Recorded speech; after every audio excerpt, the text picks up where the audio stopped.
আমি বহুদিন ধরে বলছিলাম যে এবারে 26-এ ইলেকশনে পশ্চিমবাংলা থেকে বিজেপিকে শুধু হারানো নয়, পশ্চিমবাংলা থেকে বিজেপি আরএসএস করা কিংবা তাদের ভাইরাসে আক্রান্ত যে সমস্ত এই সমস্ত জম্বি টাইপের লোকজন রয়েছে যারা ঘৃণা বিদ্বেষ ইত্যাদি নিয়ে পড়ে থাকে, তো সেই সমস্ত ভাইরাস মুক্ত করতে হবে আমাদের বাংলা থেকে। বাংলায় অন্য দল উঠে আসুক, কিন্তু বিজেপিকে চাই না। এবার সত্যি সত্যি মানুষ কিছুটা হলো জেগেছে। পাণ্ডবেশ্বরে সেখানে বিজেপির নেতারা তো গত 5 বছর 4 বছর ধরে মানুষের সঙ্গে যোগাযোগ করেনি, কিন্তু ভোটের সময় এখন এটা দেবো ওটা দেবো বলে পাড়ায় পাড়ায় 2-4টে ছেলে পেলে নিয়ে ঘুরে বেড়াচ্ছে।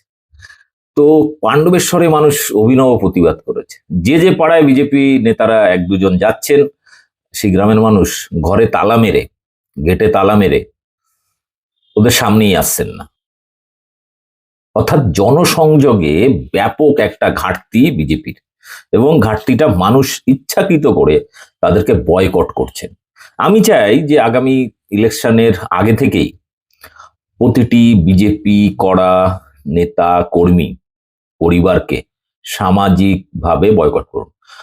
ভোট তো দেওয়া দূরের ব্যাপার, এদেরকে এলাকা ছাড়া করার জন্য সামাজিকভাবে বয়কট করে দিন। এদেরকে বিহার, উত্তরপ্রদেশ এই সমস্ত জায়গায় পাঠিয়ে দিন।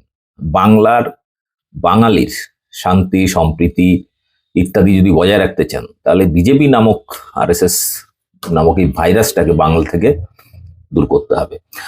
আপনাদের এই রিপোর্টটা দেখাই যে পাণ্ডবেশ্বরে অ্যাকচুয়ালি কি ঘটেছে, পাণ্ডবেশ্বরের মানুষ কেন এই প্রতিবাদটা করেছে। তারই প্রসঙ্গে সেখানকার বিধায়ক নয়নাথ চক্রবর্তী তিনিও একটা মন্তব্য করেছেন। সম্পূর্ণ রিপোর্ট দেখুন এবং ব্যাপক শেয়ার করুন। জিতেন্দ্র তেওয়ারি গ্রামে ঢুকতেই দরজায় তালা চন্দ্রডাঙ্গা গ্রামে। বিজেপির জনসংযোগে জনশূন্যতা, অভিনব প্রতিবাদ গ্রামের সাধারণ মানুষের।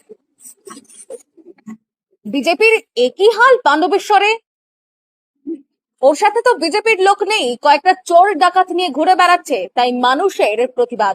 কটাক্ষ নরেনের। তুমি কে হে? হরিদাস পাল, ভোটের গল্প করতে এসছো। 4.5 বছর মানুষের খবর নাওনি, মানুষের সঙ্গে দেখা দাওনি, মানুষের পাশে থাকুনি। আমরা 24 ঘন্টা মানুষের সঙ্গে ছিলাম, আছি, থাকবো। আর গ্রামে গঞ্জে আরে সাধারণ মানুষের কথা ছেড়ে দাও।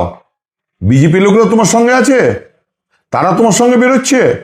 তুমি তো কয়েকটা ক্রিমিনাল নিয়ে ঘুরছো, লোহাচোর, বালিচোর, কয়লাচোর, এই তো তোমার সঙ্গী, এই তো তোমার পরিচয়। আমি মুখ খুলিও না, হ্যাঁ, আমি বলতে চাই না। আর দাঁড়াও, হ্যাঁ, এ তো সবে রিল, এখনো পুরো সিনেমাটা বাকি আছে।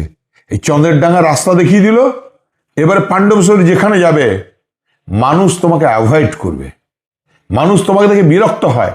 তোমার ভাষা, তোমার ব্যবহার, তোমার শারীরিক অঙ্গি ভঙ্গি মানুষের বিরক্তির কারণ। এবার জিরো, তুমি উন্নয়ন করেছো। মমতা বন্দ্যোপাধ্যায়ের পিঠে ছাপ ছিল, তাই প্রতিটা বাংলার প্রতিটা বিধানসভায় যে উন্নয়ন হয়েছিল সেই উন্নয়ন হয়েছিল। উন্নয়ন আমিও করেছি, আমরাও করেছি। মমতা বন্দ্যোপাধ্যায়ের নেতৃত্বে সারা বাংলায় উন্নয়ন হয়েছে। তোমাকে উন্নয়ন বোঝাতে হবে। গোটা পাণ্ডবেশ্বর ঘোরো, দেখতে পাবে পাণ্ডবেশ্বর ঢোকার মুখে অটো হাব।